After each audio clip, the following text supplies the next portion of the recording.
Hello વિદ્યાર્થી મિત્રો, સરસ મજાની આવર્ત કોષ્ટકની વાતો ચાલે છે. આવર્ત કોષ્ટકમાં એસ વિભાગ, ડી વિભાગ, પી વિભાગ અને એફ વિભાગ વિશે આપણે વાત કરી છે. ક્યાંથી કેટલા તત્વો એની અંદર સમાયેલા છે, લાસ્ટ લેક્ચરમાં એટલે સુધીની વાત કરી છે. હવે પછી તમારા ચેપ્ટરનો ઇમ્પોર્ટન્ટ પોઈન્ટ શરૂ થાય છે. ગુણધર્મોમાં આવર્તિતા, તત્વોના ગુણધર્મોમાં આવર્તિતા જોવાની છે. એટલે હેડિંગ આપી દઉં છું, તત્વોના ગુણધર્મોમાં આવર્તિતા. તત્વોના ગુણધર્મોમાં આવર્તિતા. બરાબર. હવે તત્વોના ગુણધર્મોમાં આવર્તિતા જોવા જઈએ તો જુઓ, શું એની અંદર સમાનપણું હોય, શું જુદાપણું હોય, આની આપણે વાતો કરવાની છે. પણ એ પહેલા હું જરાક એક ગઈકાલનો કોયડો હતો એ જરા મસ્ત મજાનો સોલ્વ કરાવી દઉં છું કે ભાઈ તમને આપેલા હતા સરસ મજાના તત્વો કોયડાની અંદર આપેલા છે: silicon, beryllium, magnesium, sodium, phosphorus.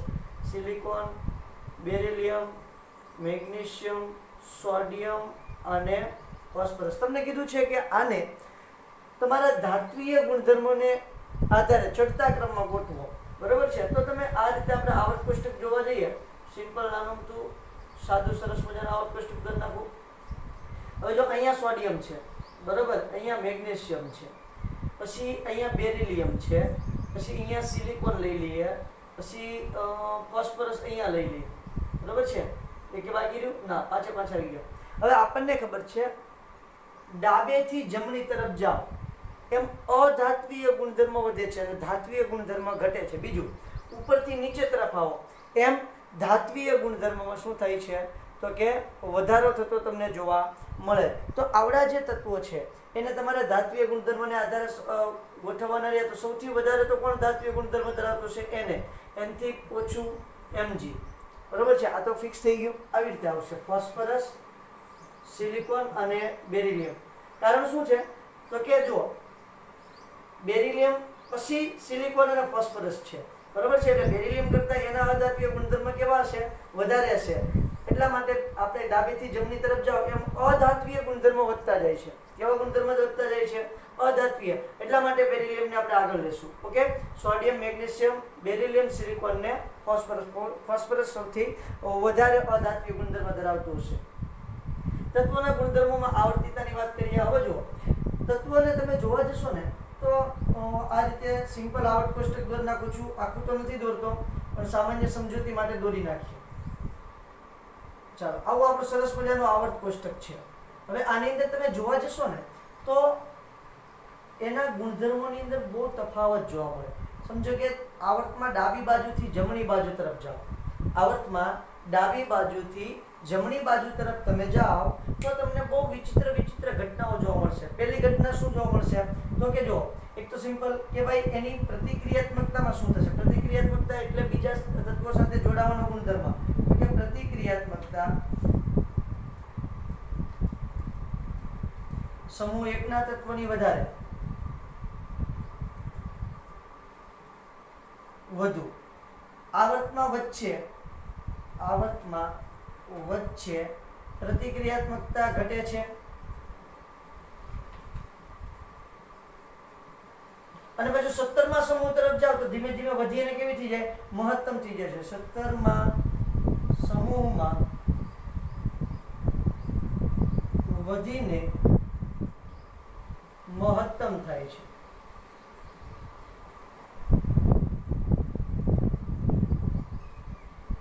સત્તરમા સમૂહમાં વધીને કેવી થઈ જાય? મહત્તમ થાય. એટલે અહીંયા તમે જોશો ને તો એની જે પ્રતિક્રિયાત્મકતા વધારે છે અહીંયા થોડી ઓછી છે, અહીંયા પછી ધીમે ધીમે વધતી જશે અને અહીંયા વધીને કેવી થઈ જશે? મહત્તમ પ્રતિક્રિયાત્મકતા તમને જોવા મળશે. આ એક આવર્તમાં ડાબેથી જમણી તરફ જવાની વાત છે. બરાબર. હવે અહીંયા જુઓ, પહેલા સમૂહમાં તમે જોશો ને તો પહેલા સમૂહમાં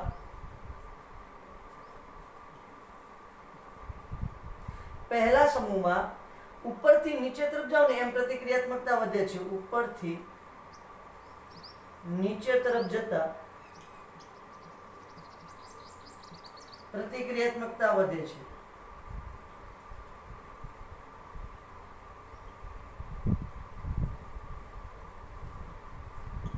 હવે સેમ ટુ સેમ સમૂહમાં પાછા 17મા સમૂહમાં તમે જોવા જાઓ તો 17મા સમૂહમાં ઉપરથી નીચે તરફ જાઓ ને એમ પ્રતિક્રિયાત્મકતા ઘટે છે. 17મા સમૂહ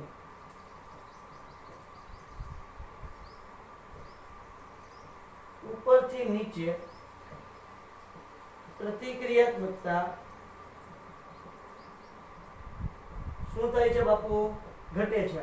હવે તમે પહેલા સમૂહમાં ઉપરથી નીચે જાઓ તો પ્રતિક્રિયાત્મકતા વધે, 17મા સમૂહમાં ઉપરથી નીચે જાઓ તો પ્રતિક્રિયાત્મકતા પછી કેવી થઈ જાય? ઘટી જાય છે. હવે એની ત્રિજ્યાની વાતો પણ હમણાં કરીએ છીએ. તો સાહેબ આવું કેમ થાય કે ભાઈ આવર્તમાં ડાબેથી જમણે જાઓ તો પ્રતિક્રિયાત્મકતા વધારે હોય, પછી ઘટતી જાય, પછી પાછી વધીને મહત્તમ થઈ જાય, પછી સમૂહમાં ઉપરથી નીચે જાઓ તો પ્રતિક્રિયાત્મકતા પહેલા સમૂહમાં વધે અને 17મા સમૂહમાં શું થાય? ઘટે. તો આવું શા માટે થાય? તો એની માટે એના બહુ બધા ગુણધર્મો જવાબદાર છે, બહુ બધા કારણો જવાબદાર છે કે આવર્તમાં અને તમારા જે સમૂહ છે, સમૂહની અંદર આવી ઘટનાઓ શા માટે બને છે. એની માટે બહુ બધા લોટ્સ ઓફ રીઝન્સ છે એની માટે, બરાબર. પણ ભૌતિક અને રાસાયણિક બંને રીઝન છે.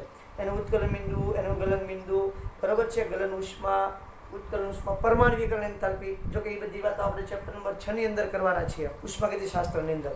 બહુ મોસ્ટ ઇમ્પોર્ટન્ટ અને બહુ અગત્યનું ચેપ્ટર છે ઉષ્માગતિશાસ્ત્ર. ત્યારે એ બધી વાતો કરશું.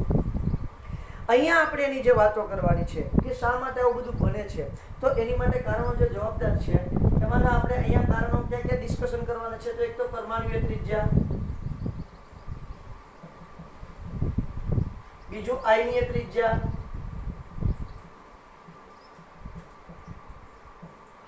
ત્રીજું આયનીકરણ એન્થાલ્પી,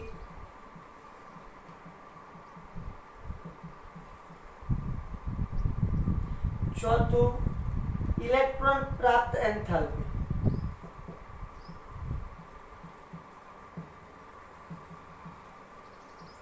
અને પાંચમું વિદ્યુત ઋણતા.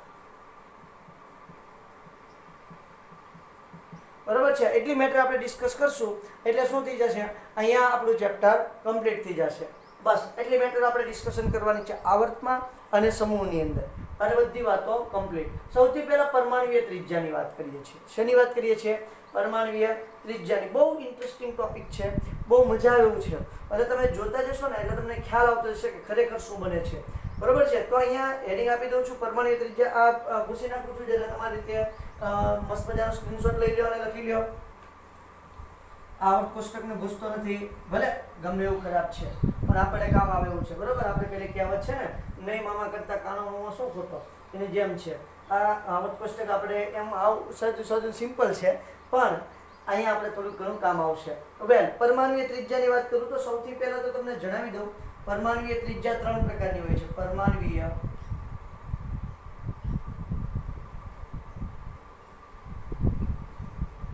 બરોબર છે. પરમાણ્વીય ત્રિજ્યાની વાત કરીએ. પરમાણ્વીય ત્રિજ્યા 3 પ્રકારની હોય. હવે પહેલી વાત, એક તો એને માપવા માટેના કોઈ એવા સ્પેશિયલ સાધન નથી. ક્ષ-કિરણ, વર્ણપટ અથવા તો અન્ય વર્ણપટ દર્શકી રીતની પદ્ધતિની મદદથી આપણે એની ત્રિજ્યા માપી શકીએ છીએ. પરમાણ્વીય ત્રિજ્યા માપવા માટે કોઈ ચોક્કસ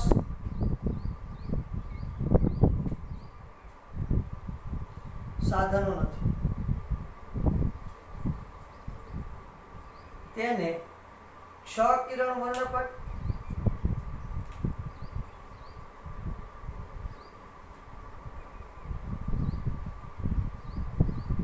અને અન્ય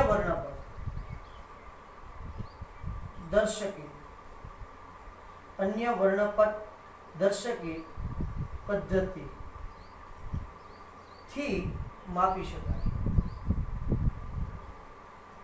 બરાબર છે. અન્ય વર્ણપટ દર્શકી પદ્ધતિની મદદથી માપી શકાય છે. હવે જો એક તો 3 પ્રકારની તમારી ત્રિજ્યાઓ હોય છે. પરમાણ્વીય ત્રિજ્યા કેટલા પ્રકારની હોય? 3 પ્રકારની. એટલે પહેલા તમે જોવા જાવ ને તો તમે એમ કહો કે ચાલો આ પરમાણુ છે અને એની ત્રિજ્યા માપી લીધી છે. તો એવું પોસિબલ નથી, કારણ કે આપણને ખબર છે 1.2 × 10⁻10 મીટર, 10⁻10 મીટર એનું શું હોય છે? ત્રિજ્યા હોય છે. આપણે થોમ્સને આપણને વાત કરેલી છે, બરોબર છે. પણ એનું ચોક્કસ મૂલ્ય મેળવવા જાય તો 1.2 જેટલું જોવા મળે છે. તો 1.2 × 10⁻10 મીટર જેટલી એની ત્રિજ્યા હોય. આવી ત્રિજ્યા એટલું નાનું માપવું અશક્ય છે, બરોબર છે. જે દડાની ત્રિજ્યા માપીએ તો આપણે સરળતાથી માપી લઈએ, ફિઝિક્સના 2-4 સૂત્રનો ઉપયોગ કરીએ એટલે મળી જશે. પણ અહીંયા પરમાણુની ત્રિજ્યા એટલી સરળતાથી મળતી નથી. તો વૈજ્ઞાનિકોએ સર જબરદસ્ત, ગમે એમ તો વૈજ્ઞાનિક છે ને ભાઈ, એણે જોરદાર મગજ ચલાવ્યું. એને શું કીધું ખબર છે કે ભાઈ જ્યારે તમારું પરમાણુ જે છે એકબીજા સાથે સંયોજાયેલા હોય, હવે સમજો કે સહસંયોજક બંધથી જોડાયેલા હોય ત્યારે આ રીતે હશે. તો આ પરમાણુ કેન્દ્ર અને આ પરમાણુ કેન્દ્ર, બરોબર છે. પછી ધાત્વીય બંધથી જોડાયેલા હોય, ધાતુ પરમાણુ છે તો કેવા બંધથી જોડાયેલા હોવાના છે? ધાત્વીય બંધથી જોડાયેલા હશે. તો એ આ રીતે જોડાયેલા હોય, સહસંયોજક બંધથી જોડાયેલા હોય ને તો જેવો છે તમારો બંધ પ્રબળ એટલા અંદર ઘૂસેલા હોય, બરોબર. અહીંયા તમે વધારે જો કે દેખાડ્યા છે, જો કે એટલા જ હોય, એમાં કોઈ પ્રશ્ન નથી, બરોબર. અને પછી હોય છે તમારા વાન ડેર વાલ્સ. 3 પ્રકારની ત્રિજ્યા હોય: સહસંયોજક ત્રિજ્યા, ધાત્વીય ત્રિજ્યા અને વાન ડેર વાલ્સ ત્રિજ્યા, બરોબર છે. અને રિલેટેડ ક્વેશ્ચન કઈ રીતે આવે છે એ હું તમને પછી સમજાવું છું. હવે સહસંયોજક ત્રિજ્યામાં શું છે તો કે છે જબરદસ્ત, જોરદાર બે પરમાણુઓ એકબીજા સાથે જોરદાર જબરદસ્ત એકબીજા સાથે સંયોજાઈ જશે, જેને કારણે એની અમુક કક્ષાઓ એકબીજા સાથે જો સંમિશ્રણ પામી જશે. દેખાય છે એટલો પોર્શન, એટલું જોરદાર સંમિશ્રણ થશે તો સહસંયોજક બંધ બનાવશે. હવે અહીંયા શું કરવાનું છે? આપણે આ અંતર માપી લેવાનું છે. આ અંતર જે થાય ને એને ભાગ્યા 2 કરી નાખવાનું છે. એટલે આપણને શું થઈ ગયું? એક પરમાણુની ત્રિજ્યા મળી ગઈ, બરાબર. આ રીતે જ માપવાની હોય છે, ભલે થોડું ઘણું ફેરફાર વાળો હોય છે, પણ આપણે આ રીતે એની પરમાણુની ત્રિજ્યા માપવાની હોય છે, બરોબર. તો અહીંયા સહસંયોજક ત્રિજ્યા શું હોય છે? સહસંયોજક ત્રિજ્યા ખાસ કરીને ક્યાં જોવા મળે છે? અધાતુઓમાં, અધાતુ અણુમાં જોવા મળે છે. દાખલા તરીકે Cl2. Cl2 ની આ જે બે પરમાણુ વચ્ચેનું અંતર છે 198 પિકામીટર છે. પેલું છે પિકામીટર વચ્ચેનો એંગસ્ટ્રોમ અને મીટર વચ્ચેનો પિકામીટર અને મીટર વચ્ચેનો આ બધા સંબંધ તમને એવો ખ્યાલ હશે, બરોબર છે. તો Cl2 નું અંતર કેટલું છે? 198 પિકામીટર. તો આપણે શું કરીશું? 198 ભાગ્યા 2 કરી નાખીએ એટલે 99 પિકામીટર. Cl પરમાણુ આ Cl2 માટે હતું, એને ભાગ્યા 2 કરી નાખ્યો એટલે એક Cl પરમાણુ થઈ ગયું. Cl પરમાણુની ત્રિજ્યા કેટલી થઈ ગઈ? 99 પિકામીટર તમને જોવા મળશે. સહસંયોજક ત્રિજ્યા, અહીંયા શબ્દ વાપરી સહસંયોજક, કેવી શબ્દ વાપરી? સહસંયોજક. આવો સરસ મજાનો શબ્દ હું વાપરીશ. વેલ, ત્યાંથી આગળ જઈએ તો હવે આવે છે તમારા સરસ મજાના બે ધાતુ વચ્ચેની ત્રિજ્યા. સેમ ટુ સેમ આ જ રૂલ્સ લગાવવાનો છે, બરાબર છે. બે ધાતુ વચ્ચેની જે ત્રિજ્યા છે એને આપણે અડધું કરી નાખશું એટલે શું થઈ ગઈ? તો જો પરમાણુ ત્રિજ્યા મળી ગઈ. ક્લિયર છે? તો આપણે માની લઈએ કે કોપર પરમાણુ છે, બંને કોપર પરમાણુ છે, કોપર પરમાણુ જોડાણા છે અને એનું અંતર 256 પિકામીટર છે. તો Cu ધાત્વીય ત્રિજ્યાની વાત કરું છું, ધાત્વીય ત્રિજ્યા Cu બરાબર 256 પિકામીટર છે. કેટલું બેટા? 256 પિકામીટર છે. તો 256 ભાગ્યા 2 કરી નાખું. આ Cu2 ની વાત છે, બરાબર. Cu અણુ ની વાત છે. 256 ભાગ્યા 2 એટલે કેટલું આવશે? 128 પિકામીટર. Cu પરમાણુની ત્રિજ્યા આ કઈ ત્રિજ્યા છે? ધાત્વીય ત્રિજ્યા છે. કઈ ત્રિજ્યા છે? ધાત્વીય, કારણ કે ધાતુની અંદર જોવા મળવાની છે એટલે કઈ ત્રિજ્યા હોવાની બેટા? ધાત્વીય ત્રિજ્યા છે. ત્યાર પછી જુઓ આ બે વાન ડેર વાલ્સ બંધ, ખાલી માત્ર વાન ડેર વાલ્સ બંધથી જ જોડાયેલા છે. આની વચ્ચે બીજું કોઈ પણ પ્રકારનું આકર્ષણ બળ લાગતું નથી, બરોબર. સહસંયોજક બળ નથી લાગતું અને નથી ધાત્વીય લાગતું, નથી આયનીય લાગતું. કોઈ પણ પ્રકારનું એની અંદર બળ લાગતું નથી, માત્ર વાન ડેર વાલ્સ બંધથી જોડાયેલા છે. તો આને પણ આપણે અડધું મૂલ્ય જ લેશું. આનું પણ કેટલું મૂલ્ય લેશું? અડધું મૂલ્ય જ લેશું. અને એનું જે અડધું મૂલ્ય મળે છે એને આપણે શું કહી દઈએ છીએ? વાન ડેર વાલ્સ ત્રિજ્યા. શું કહીએ છીએ? વાન ડેર વાલ્સ ત્રિજ્યા, બરોબર. ખાસ કરીને આ વાન ડેર વાલ્સ ત્રિજ્યા છે ને આ નિષ્ક્રિય વાયુમાં તમને જોવા મળે છે, કારણ કે એના કોઈ પરમાણુ વચ્ચે બીજું કોઈ જાતનું બંધ બનતું નથી. હવે તમે મને જરાક વિચારીને કહો કે સાહેબ કઈ ત્રિજ્યા સૌથી નાની હશે? તો જુઓ અહીંયા તો પરમાણુ ઘૂસી ગયા એટલે ત્રિજ્યા કેવી હોવાની? નાની. અહીંયાથી મોટી અને અહીંયા મોટી. એટલે ક્વેશ્ચન આવો પૂછાય કે નીચેનામાંથી ત્રિજ્યાનો કયો ક્રમ સાચો છે? કયો પૂછાય છે? નીચેનામાંથી પરમાણુય ત્રિજ્યાનો કયો ક્રમ સાચો છે? જો આયનીય ત્રિજ્યાની વાત નથી થતી, પરમાણુય ત્રિજ્યાની વાત થાય છે. આયનીય ત્રિજ્યામાં પછી અલગ ઘટના છે આખી, બરોબર છે. નીચેનામાંથી પરમાણુય ત્રિજ્યાનો કયો ક્રમ સાચો છે? તો સૌથી મોટી ત્રિજ્યા કોની હશે? વાન ડેર વાલ્સ ત્રિજ્યા.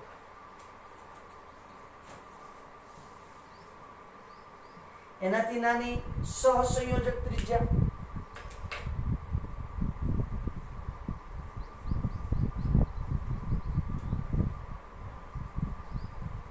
અને સૌથી છેલ્લે કોણ આવશે? તો સોરી, ધાત્વીય ત્રિજ્યા. ધાત્વીય ત્રિજ્યા અને સૌથી છેલ્લે કોણ આવશે? સહસંયોજક ત્રિજ્યા.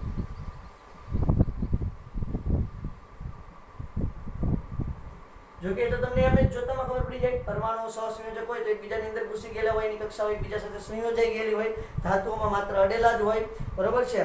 શું હોય છે? જો કે ભાઈ તમારા જે પરમાણુ છે એની અંદર સહસંયોજક બનતો હોય તો આવી રીતે અંદર ત્રિજ્યા એકબીજામાં ઘૂસી ગઈ છે. ધાતુઓમાં માત્ર શું હશે? અડેલી હશે, અને વાન ડેર વાલ્સમાં તો એકબીજાથી દૂર હશે. એટલા માટે વાન ડેર વાલ્સ ત્રિજ્યા મોટી હશે, ધાત્વીય ત્રિજ્યા એનાથી નાની હશે, અને સહસંયોજક ત્રિજ્યા સૌથી નાની છે. અહીંયા ચેપ્ટરની જ્યારે આપણે વાત કરતા હશું ત્યારે એવી આવા અલગ પાડવા જશું નહીં. આપણે માત્ર પરમાણુય ત્રિજ્યા શબ્દનો ઉપયોગ કરશું. કયા શબ્દનો ઉપયોગ કરવાનો છે? પરમાણુય ત્રિજ્યા શબ્દનો જ માત્ર આપણે ઉપયોગ કરવાનો છે. બીજી કઈ ઝંઝટમાં આપણે બહુ પડશું નહીં. વેલ, પરમાણુય ત્રિજ્યાની તો વાત કરવી છે. ઓકે, તો આ ક્લિયર? આ જરાક જોઈ લેજો. આ તમારી ચોપડીની અંદર જો કે ઓલરેડી આપેલું છે, પણ આ રીતે આપણે જરાક લખી નાખવાનું એટલે યાદ રહી જાય સારી રીતે, બરાબર? હવે જુઓ શું થશે તે. હવે આવર્તમાં હું ડાબી બાજુથી જમણી બાજુ તરફ જાઉં. હવે અહીંયા સમજો કે આપણો બીજો આવર્ત છે, બરાબર છે. n બરાબર 2. n બરાબર 2 હોય ને તો અહીંયા તત્વો જોતા જઈએ તો કે બીજા આવર્તની અંદર lithium, beryllium, magnesium, sorry, boron, carbon, nitrogen, oxygen અને ફ્લોરિન. ત્રીજો આવર્ત લઈએ sodium, magnesium, aluminium, silicon, phosphorus, sulphur અને ક્લોરીન. આ બેટર રહેશે. આ આવર્ત લઈએ. જો કે તમે કોઈ પણ આવર્ત લો, કોઈ પણ પ્રશ્ન નથી, વાંધો નથી. હવે અહીંયા શું થાય છે ધ્યાન આપજો. આ આવર્તની અંદર આવર્ત નંબર 3 ની વાત કરું છું. n બરાબર 3, બરાબર? તો n બરાબર 3 ની અંદર ઇલેક્ટ્રોનને સમાવવા જાવ ને તો તમારો સોડિયમ છે એની ઇલેક્ટ્રોન રચના શું આવશે? Neon 3s1. જુઓ આગળ શું છે? મુખ્ય ક્વોન્ટમ 3 છે, પછી સોડિયમ, પછી મેગ્નેશિયમ લઉં છું તો મેગ્નેશિયમમાં શું આવશે? Neon 3s2. તો આગળ તો શું છે? 3 છે. એટલે બધા જે ઇલેક્ટ્રોન છે એ ત્રીજી કક્ષામાં જ દાખલ થાય છે, 3s અને 3p. જો હજી આગળ જઈએ, તમે કોઈ પણ લઈ લો. સમજો કે ફોસ્ફરસ લઉં છું તો શું આવશે? નિયોન 3s2 3p3 છે. કઈ અહીંયા કયો ક્વોન્ટમ અંક છે? 3. એટલે એનો આવર્ત બદલાતો નથી. આવર્ત બદલાતો નથી, પણ કેન્દ્રની અંદર પ્રોટોન સતત વધ્યા કરે છે. જો સોડિયમ છે તો કેટલા પ્રોટોન હશે? 11 પ્રોટોન. અને ઇલેક્ટ્રોન કેટલા છે? 11 ઇલેક્ટ્રોન હશે કક્ષાની અંદર. અહીંયા લઈ લો 11 પ્રોટોન અને 11 ઇલેક્ટ્રોન, બરોબર? હવે મેગ્નેશિયમ જુઓ તો શું થઈ જશે? મેગ્નેશિયમની અંદર તો કે 12 પ્રોટોન અને 12 ઇલેક્ટ્રોન થઈ જશે. હવે ફોસ્ફરસ આવી જશે, અરે ક્લોરીનમાં આવી જશે. ક્લોરીન લઈ લઈએ, બરોબર છે? Cl માટેની વાત કરું તો 17 પ્રોટોન અને બાહ્યતમ કક્ષામાં કેટલા ઇલેક્ટ્રોન હશે? 17 ઇલેક્ટ્રોન હશે. હવે હું તમને એમ કહું છું કે કક્ષા વિધિ છે કે કક્ષા યુનિટ છે? કક્ષા ત્રીજી ને ત્રીજી જ છે. મુખ્ય ક્વોન્ટમાંકમાં વધારો થયો નથી. ઘટના શું બને છે તો કે અહીંયા કેન્દ્રમાં પ્રોટોન ઉમેરાતા જાય એની જ કક્ષામાં, એટલે કે ત્રીજી કક્ષા જ છે. n બરાબર 3, અહીંયા પણ n બરાબર 3 અને અહીંયા પણ n બરાબર 3, બરાબર છે? તો જો ત્રીજી જ કક્ષામાં 11 પ્રોટોનનું 11 ઇલેક્ટ્રોન પર આકર્ષણ બળ. અહીંયા આગળ જઈએ તો 12 પ્રોટોનનું 12 ઇલેક્ટ્રોન પર આકર્ષણ બળ. પછી એનથી આગળ જઈએ, અહીંયા પણ n બરાબર 3 છે તો શું થશે? 17 પ્રોટોનનું 17 ઇલેક્ટ્રોન પર આકર્ષણ બળ. તો ભાઈ પ્રોટોન અને ઇલેક્ટ્રોન એની જ કક્ષામાં વિધા કરે છે, પ્રોટોન કેન્દ્રમાં વિધા કરે છે. કક્ષા કદમાં વધારો નથી થતો, કદ એને જ છે અને નાના ઇલેક્ટ્રોન ઉમેરાય છે. તો એને કારણે શું થશે તો કે પહેલા તમારી કક્ષા મોટી હશે, પછી કક્ષા થોડી નાની થઈ ગઈ છે. મતલબ આ રીતે. પછી 17 ઇલેક્ટ્રોન વાળી વાત આવે ને ત્યારે સાહેબ કક્ષા અહીંથી નાની થઈ ગઈ છે, ભલે n બરાબર 3 જ છે, n બરાબર શું છે 3, તો જુઓ કક્ષા કેવી થતી જશે, ઘટતી જશે, એટલે આવર્તમાં ડાબી બાજુથી જમણી બાજુ તરફ જતા પરમાણ્વીય ત્રિજ્યામાં ઘટાડો થાય છે. કેમ કે કક્ષા 3 ની 3 જ રહે છે, એને જ કક્ષાની અંદર ઇલેક્ટ્રોન અને કેન્દ્રમાં પ્રોટોન ઉમેરાતા જાય છે, જેને કારણે આકર્ષણ બળ વધતું જાય છે, એટલે ત્રિજ્યામાં શું થતો જાય છે, ઘટાડો થતો જાય છે. એટલે તમે જોવા જશો ને સોડિયમ, મેગ્નેશિયમ, પછી એલ્યુમિનિયમ, પછી સિલિકોન, પછી ફોસ્ફરસ, સલ્ફર અને ક્લોરીન, તો તમારી ત્રિજ્યા જે છે પરમાણ્વીય ત્રિજ્યાનો ક્રમ તમને જે જોવા મળે છે એ આવો થઈ જશે. અધરવાઇઝ અહીંયા તો આપણે ડાબી બાજુ લેવા જઈએ, આને પૂછી નાખું. આવર્તની જ વાત કરીએ છીએ તો આડી હરોળની જ વાત કરું છું, બરોબર. તો આવર્તમાં ડાબેથી જમણી તરફ જતા ત્રિજ્યા શું થાય છે, ઘટે. અહીંયા જોઈએ તો આ રીતે થઈ જશે. આવર્તમાં ડાબી બાજુથી જમણી બાજુ તરફ જતા ત્રિજ્યા ઘટતી જાય છે. કેવી થતી જાય, ઘટતી જાય. આવર્તમાં ડાબી બાજુથી જમણી બાજુ તરફ જતા ત્રિજ્યા ઘટે છે. કારણ શું છે, કેન્દ્રમાં પ્રોટોન વધે છે અને તેની તે જ કક્ષાની અંદર ઇલેક્ટ્રોન વધતા જાય છે. પ્રોટોન અને ઇલેક્ટ્રોન વચ્ચેનું આકર્ષણ બળ વધતું જાય છે, જેને આપણે અસરકારક કેન્દ્રીય વીજભાર એવો પણ શબ્દ વાપરેલો છે. અસરકારક કેન્દ્રીય વીજભાર વધે છે, તેથી ત્રિજ્યા ઘટે છે. કેન્દ્રમાં પ્રોટોન અને એ જ કક્ષામાં ઇલેક્ટ્રોન, એ જ મતલબ ત્રીજી કક્ષામાં જ જો ઇલેક્ટ્રોન વધે છે, તેથી અસરકારક કેન્દ્રીય વીજભાર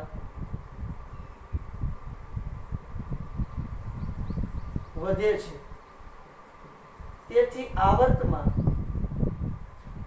ડાબેથી જમણે જતા ત્રિજ્યા ઘટે છે. This is the most important sentence. ત્રિજ્યા ઘટે છે. આવર્તમાં ડાબેથી જમણી તરફ જતા ત્રિજ્યા ઘટે છે. શું થાય છે, ત્રિજ્યા ઘટે છે. ક્લિયર થાય છે. આવર્તમાં ડાબેથી જમણી તરફ જતા ત્રિજ્યામાં ઘટાડો થતો તમને જોવા મળે છે. એનો આપણે ગ્રાફ દોરવા જઈએ ને તો ગ્રાફ આવો આવશે. તમારી પુસ્તકની અંદર આપેલો જ છે, લિથિયમ વાળા તત્વોનો ગ્રાફ આપેલો છે, બરોબર. તો અહીંયા જઈએ પરમાણ્વીય ત્રિજ્યા અને પરમાણુ ક્રમાંક. તો જેમ પરમાણુ ક્રમાંક વધશે એમ ત્રિજ્યામાં શું થાય, ઘટાડો થતો તમને જોવા મળે છે. એટલે લિથિયમની ત્રિજ્યા સૌથી વધારે હશે અને ફ્લોરિનની ત્રિજ્યા સૌથી ઓછી હશે. ક્લિયર છે. અહીંયા પરમાણ્વીય ત્રિજ્યા હશે, આ તરફ પરમાણ્વીય ત્રિજ્યા વધે, આ તરફ પરમાણ્વીય ક્રમાંક વધે. પરમાણ્વીય ક્રમાંક વધવાની સાથે ત્રિજ્યામાં શું થાય, ઘટાડો થાય છે.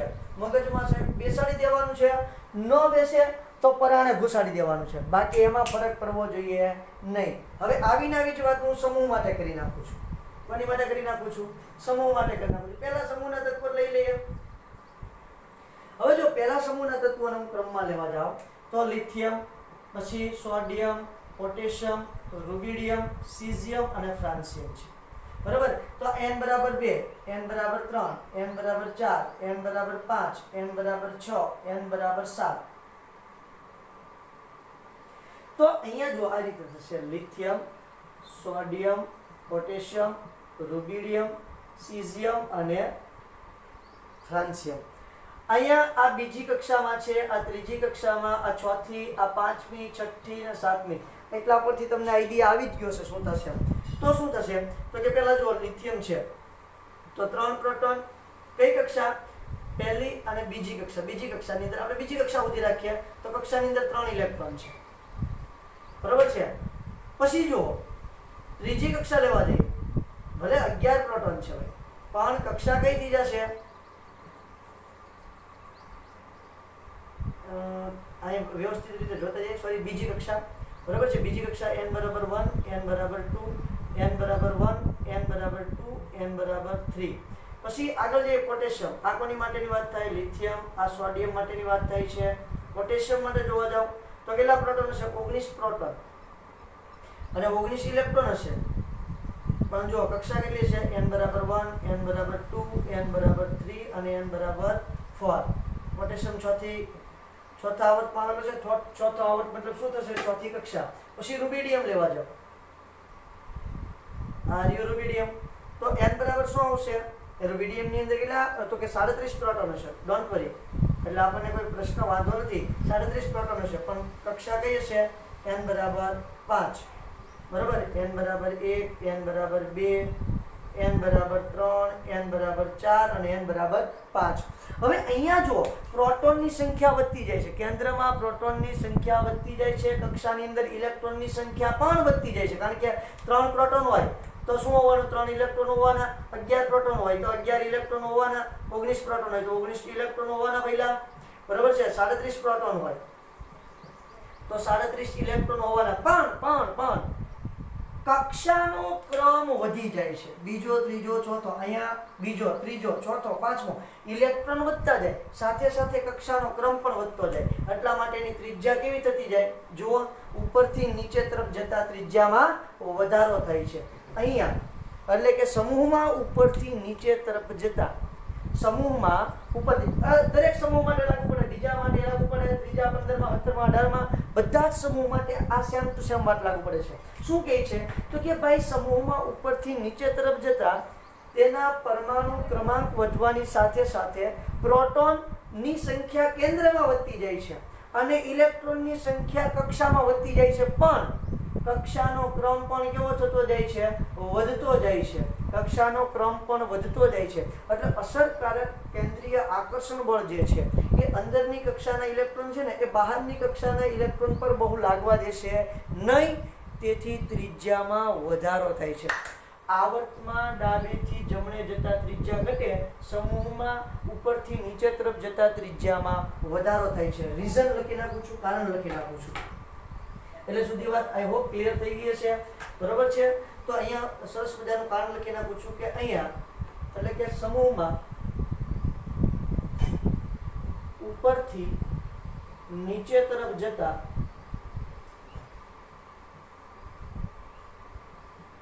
પરમાણુય ક્રમાંક વધવાની સાથે પ્રોટોન ની સંખ્યા કેન્દ્રમાં, એટલે કે લખું છું કેન્દ્રમાં પ્રોટોનની સંખ્યા અને કક્ષામાં ઇલેક્ટ્રોનની સંખ્યા વધે છે. પરંતુ કક્ષાનો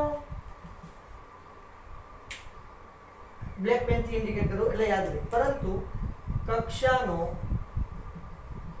ક્રમ પણ વધે છે. કક્ષાનો ક્રમ પણ કેવો થાય છે? વધે છે. તેથી કેન્દ્રનું બાહ્યતમ કક્ષાના ઇલેક્ટ્રોન પર અસરકારક આકર્ષણ બળ, અસરકારક આકર્ષણ બળ શિલ્ડિંગ અસરને કારણે ઘટે છે. કારણ કે અંદરની કક્ષાના ઇલેક્ટ્રોન છે એ શું ઉભા કરી દેશે? પડદો ઉભો કરી દેશે. આકર્ષણ બળ પડદા, અસરકારક આકર્ષણ બળ અંદરની કક્ષાના અથવા અંદરની સંપૂર્ણ ભરાયેલી, એવું લખું, અંદરની સંપૂર્ણ ભરાયેલી કક્ષાના ઇલેક્ટ્રોનના કારણે અસરકારક આકર્ષણ બળ અંદરની સંપૂર્ણ ભરાયેલી કક્ષાના ઇલેક્ટ્રોનના કારણે, ઇલેક્ટ્રોનના કારણે એટલે શું છે? ઇલેક્ટ્રોનના પડદા અસરના કારણે, ઇલેક્ટ્રોનના પડદા અસર, ઇલેક્ટ્રોનની પડદા અસરના કારણે ઘટે છે. કેવું થઈ જાય છે? ઘટે છે. સમજણ પડી આખી વાત? હવે જો તમે ઉપરથી નીચે તરફ જશો એટલે અંદરની કક્ષાના ઇલેક્ટ્રોન છે એ કેવા છે? સંપૂર્ણ ભરાયેલા છે. એટલે આ સોડિયમ લઈ લઈએ તો અહીંયા, બરોબર છે, લિથિયમ લઈ લઈએ તો અહીંયા સોડિયમમાં અહીંયા, તો આ અંદરની કક્ષાના જે ઇલેક્ટ્રોન છે એ શું ઉત્પન્ન કરશે? પડદા અસર ઉત્પન્ન કરશે. પડદા અસર ઉત્પન્ન કરશે એટલે બાહ્યતમ ઇલેક્ટ્રોન પર અસરકારક કેન્દ્રીય આકર્ષણ બળ ઘટે છે એટલે ત્રિજ્યા શું થતી જાય? સતત વધતી જાય. જ્યારે અહીંયા શું થતું હતું કે ડાબેથી જમણે જાવ એમ ત્રિજ્યા કેવી થતી હતી? ઘટતી હતી. કારણ કે બીજા તે કક્ષાની અંદર ઇલેક્ટ્રોન ઉમેરાતા જતા હતા અને તમારા કેન્દ્રમાં જ તે પ્રોટોન ઉમેરાતા જતા હતા, જેથી કરીને શું થતું હતું તો કે ભાઈ ત્રિજ્યામાં સતત ઘટાડો, આકર્ષણ બળ વધતું જતું હતું. જ્યારે અહીંયા શું થશે? કેન્દ્રમાં પ્રોટોને વધે છે, કક્ષામાં ઇલેક્ટ્રોન વધે છે, સાથે સાથે કક્ષાનો ક્રમાંક પણ વધતો જાય છે, જેથી કરીને કેન્દ્રનું જે અસરકારક આકર્ષણ બળ હોય એમાં શું થતો જાય છે? ઘટાડો થતો જાય. એટલા માટે ત્રિજ્યા વધે છે. This is the most important thing. Is that clear? ચલો તો એના માટે આપણે જોવા જઈએ, એનો ગ્રાફ દોરવા જઈએ. બરોબર છે? અહીંયા લખી નાખું છું પરમાણુ ત્રિજ્યા અને અહીંયા લખી નાખું છું પરમાણુ ક્રમાંક. આ કોની માટે છે? સમૂહ માટે. અને આ કોની માટે હતી? આવર્ત માટે. બરોબર છે? હવે જો સમૂહમાં તમે જોઈ લો તો લિથિયમ, પહેલા સમૂહની વાત કરું છું. લિથિયમ, અહીંયા લિથિયમ લઈએ, પછી અહીંયા કોણ આવશે? સોડિયમ. પરમાણુ ક્રમાંક વધે છે તો ત્રિજ્યામાં શું થાય છે? જો વધારો, અહીંયા શું થતો હતો? ઘટાડો. લિથિયમ પછી કોણ આવે છે? અહીંયા પોટેશિયમ આવે છે. બરોબર? ત્યાર પછી રૂબિડિયમ, પછી સીઝિયમ અને પછી ફ્રાન્સિયમ. આવો ગ્રાફ તમને જોવા મળશે. શરૂઆતમાં ખૂબ વધશે, પછી ધીમે ધીમે વધશે. બીજા સમૂહના તત્વો માટે જોવા જઈએ. સમજો કે ભાઈ 17મા સમૂહના તત્વો માટે જોવા જાવ, કોઈ પ્રશ્ન નથી. તો એમાંય તો શું થશે? તો કે પહેલા અહીંયા તમારું તત્વ છે, બીજું તત્વ અહીંયા, ત્રીજું તત્વ અહીંયા, ચોથું તત્વ અહીંયા, પાંચમું તત્વ અહીંયા. તો આ રીતે ક્રમશઃ તમને શું થશે? ત્રિજ્યામાં વધારો થતો જોવા મળે. તો અહીંથી એક વસ્તુ મગજમાં ઉતારવાની છે. કઈ? આવર્તમાં ડાબેથી જમણી તરફ તમે આવો. જુઓ, આ ડાબી બાજુ છે, ડાબેથી જમણી તરફ આવો તો ત્રિજ્યામાં શું થાય? ઘટાડો થતો તમને જોવા મળે. અને સમૂહમાં ઉપરથી નીચે જાઓ તો ત્રિજ્યામાં શું થાય? વધારો થાય. આવર્તમાં ડાબેથી જમણે ત્રિજ્યા ઘટે, સમૂહમાં ઉપરથી નીચે ત્રિજ્યા વધે. કોઈ પણ આવર્ત અને કોઈ પણ સમૂહમાં આ વાત તમને જોવા મળશે. ક્લિયર? ચાલો, તો આજે આપણે એટલે સુધી મસ્ત મજાની વાત કરીએ. કાલ આપણે કરવાના છે એની આયનીય ત્રિજ્યાની વાત, મતલબ કે નેક્સ્ટ લેક્ચરની અંદર મસ્ત મજાની આયનીય ત્રિજ્યાની વાતો કરવાના છીએ. Okay, thank you.